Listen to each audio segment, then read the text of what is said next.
Olá, hoje eu gostaria de falar com vocês sobre a Lei Brasileira de Inclusão, a Lei 13.146 de 2015. Eu estou com um trecho dela aqui e o objeto dela é de assegurar, e promover em condições de igualdade o exercício dos direitos e das liberdades fundamentais por pessoa com deficiência, visando a sua inclusão social e cidadania. Esse é o objetivo da lei. Eu não vou me concentrar, nem vou comentar sobre a lei inteira. Eu vou apenas falar sobre o artigo 2º, que é o outro artigo que vem na sequência. Por quê? O conteúdo desse artigo é o conteúdo que se relaciona com a classificação internacional de funcionalidade, que é o objeto do nosso canal. Eu quero fazer alguns comentários a respeito. Sem dúvida nenhuma, a Lei Brasileira de Inclusão é um avanço, e talvez um avanço, o maior avanço que já tivemos a respeito, provavelmente. Porém, tem algumas coisas que poderiam ser melhoradas nela, em relação a termos que a lei usou, que não são os termos da Organização Mundial da Saúde, porque nós temos uma tradução oficial que está dentro da própria classificação internacional de funcionalidade. Porém, isso, obviamente, que não tira a importância da lei e nem é uma coisa que a gente pode transpor facilmente, mas eu preciso também fazer esses comentários. Bom, no artigo 2º, essa lei define qual é a população da qual ela está falando. Ela seleciona uma população, ela faz uma definição. E essa definição, vamos lá, ela diz que são pessoas que têm um problema de longo prazo, de natureza física, mental, intelectual ou sensorial. Ou seja, se é um problema de longo prazo, trata-se de um problema crônico. Okay? Primeiro ponto. De natureza física, ela usa esses termos: física, mental, intelectual ou sensorial. Okay? Onde é que a gente encontra isso na CIF? Encontramos isso na CIF? Sim. Há dois componentes da CIF nos quais nós podemos encontrar isso. A CIF tem 4 componentes, e nos dois que a gente encontra é o componente de funções do corpo e o componente de estruturas do corpo. Então, vamos supor uma pessoa que tem alterações nas funções da visão. Essa é uma função sensorial. Então, no capítulo 2 de funções do corpo, a gente pode encontrar isso. Se uma pessoa tiver uma perna amputada, eu encontro isso na CIF? Sim, no capítulo 7 de estruturas do corpo, que é o outro componente da CIF, estruturas do corpo. Então, essas definições nós conseguimos usar a CIF tanto para descrevê-las, usando as categorias da CIF, como para codificá-las, né? Unindo as categorias da CIF aos seus qualificadores, transformando então as categorias em códigos. Mas não para por aí, a lei continua, não é só isso, não basta você ter isso. Ela ainda diz assim: o qual, em interação com uma ou mais barreiras, sim, essa é uma palavra que está na CIF. E onde ela está? Em fatores ambientais. O último componente da CIF é o componente que trata dos fatores ambientais. E a CIF chama os fatores ambientais de facilitadores ou barreiras. Então, o que está dizendo aí?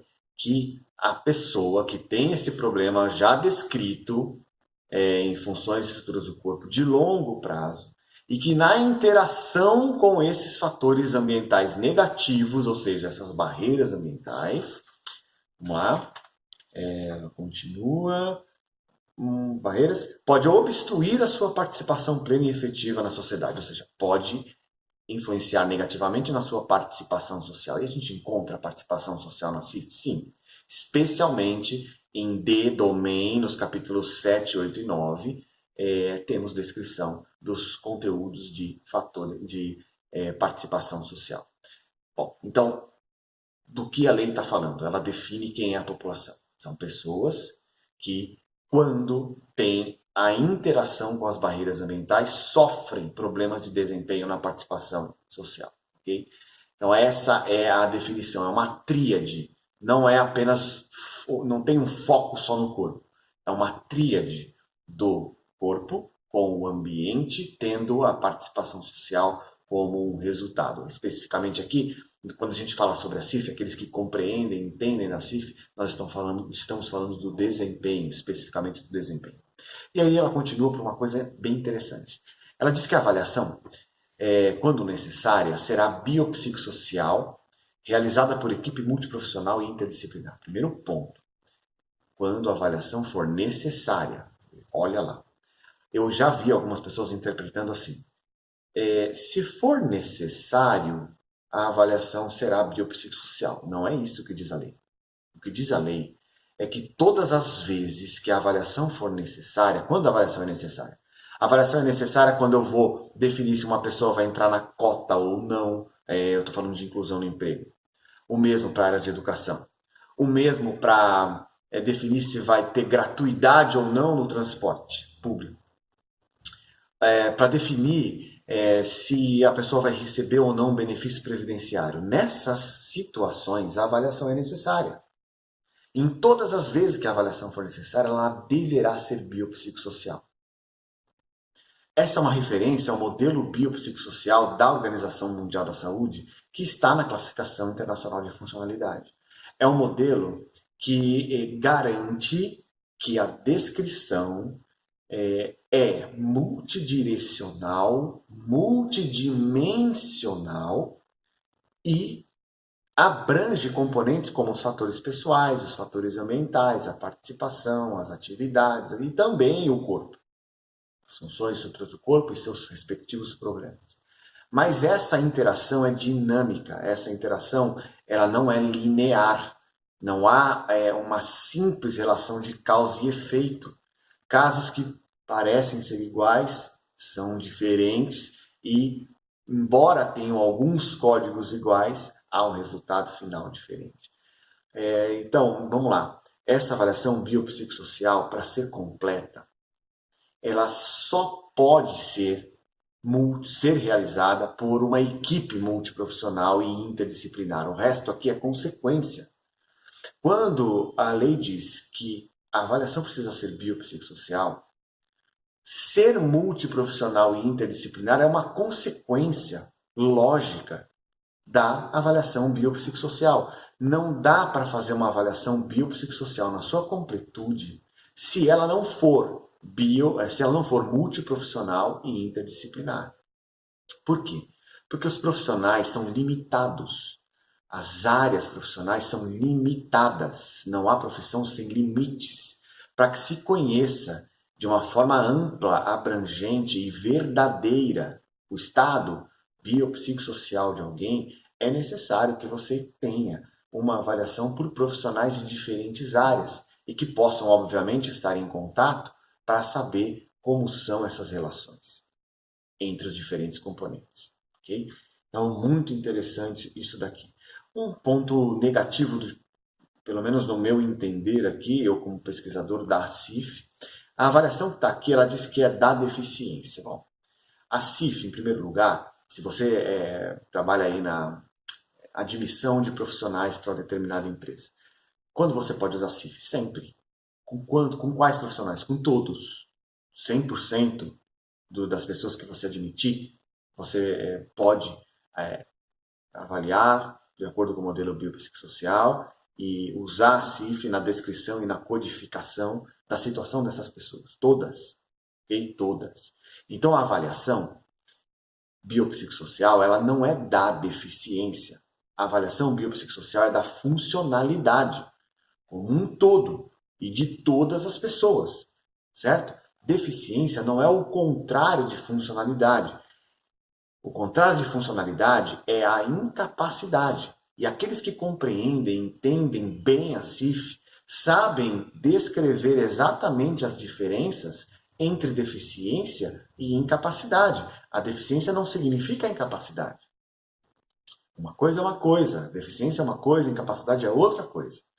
Então, você tem pessoas que têm um alto grau de funcionalidade e tem pessoas que têm um baixo grau de funcionalidade que precisam de mudanças ambientais para aumentar a funcionalidade.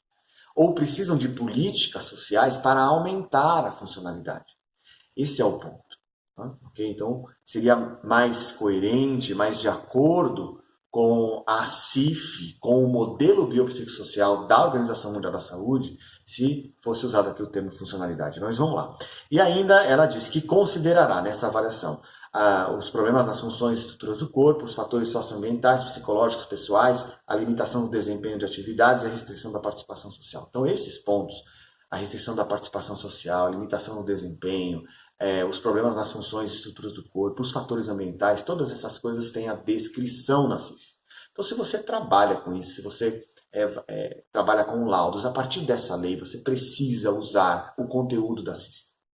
No seu laudo descritivo, use a linguagem da CIF, use os componentes da CIF, use as categorias da CIF para descrever o corpo, descrever as funções e estruturas do corpo, para descrever especialmente as barreiras ambientais, como diz a lei, e para descrever o resultado, né? Como diz aqui, os problemas de desempenho nas atividades, as restrições da participação social. Use o conteúdo da CIF, as palavras da CIF, as expressões, as categorias que estão lá. E também codifique. Complete essas categorias com os qualificadores para você transformar isso em código. Okay? É muito importante, então, que o seu laudo tenha essas 3 vertentes. Primeiro, ele precisa estar embasado no modelo biopsicossocial. Sem isso, nada mais adianta. Primeiro ponto o modelo biopsicossocial precisa estar expresso, o seu laudo precisa refletir o modelo biopsicossocial. E aí, esse laudo, claro que pode ser um laudo único, uma equipe, ou podem ser laudos diferentes. Mas a interdisciplinaridade precisa estar presente, né? Os laudos precisam estar congruentes, então eles precisam exercer precisam espelhar, refletir, né, a multidimensionalidade, a multidirecionalidade do modelo biopsicossocial. Esse é o primeiro ponto. Segundo ponto, tem que constar no seu laudo as descrições, as categorias, os componentes da CIF, na descrição do estado da pessoa, tanto em funções e estruturas do corpo, como os fatores ambientais, como o grau de atividade e participação social também. E por último, codifique. O seu laudo precisa estar codificado. E aí, sobre isso, eu tenho uma coisa para falar. Codificar é muito importante. Você precisa transformar o que você escreveu em códigos. Mas é importante você saber que não são os códigos que vão, uma palavra que se usa, que vão fazer o enquadramento. Nós usamos muito por aí essa palavra enquadramento.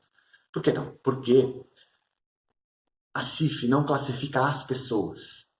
A CIF classifica a situação das pessoas. E essa situação é expressa por códigos. Fatores ambientais diferentes em pessoas iguais vão gerar resultados na participação social e nas atividades diferentes. Portanto, essas pessoas, quando estão em ambientes onde tem menos barreiras ou mais facilitadores, você vai ter códigos diferentes. Então você não está classificando as pessoas, você está classificando a situação delas, a relação do corpo com o ambiente. Portanto, é a situação da pessoa que você codifica e que você classifica, e não as pessoas. Okay? Bom, quero que vocês conheçam o portal multifuncional da CIF em cifbrasil.com.br, porque nesse site, nesse portal, nós temos algumas minutas, alguns esboços de laudos baseados na CIF para a inclusão social. Se você não conhece a CIF, esses laudos preliminares vão te ajudar a compreender o conteúdo da CIF e o uso dela nesses laudos. Em cifbrasil.com.br fica o convite para que você conheça e utilize o portal. Muito obrigado pela atenção. Eu gostaria de expor essas coisas em relação à lei. Sou muito feliz pela publicação dela e espero realmente que ela surta efeito. Há muitas pessoas trabalhando para isso. Muito obrigado e até o próximo vídeo.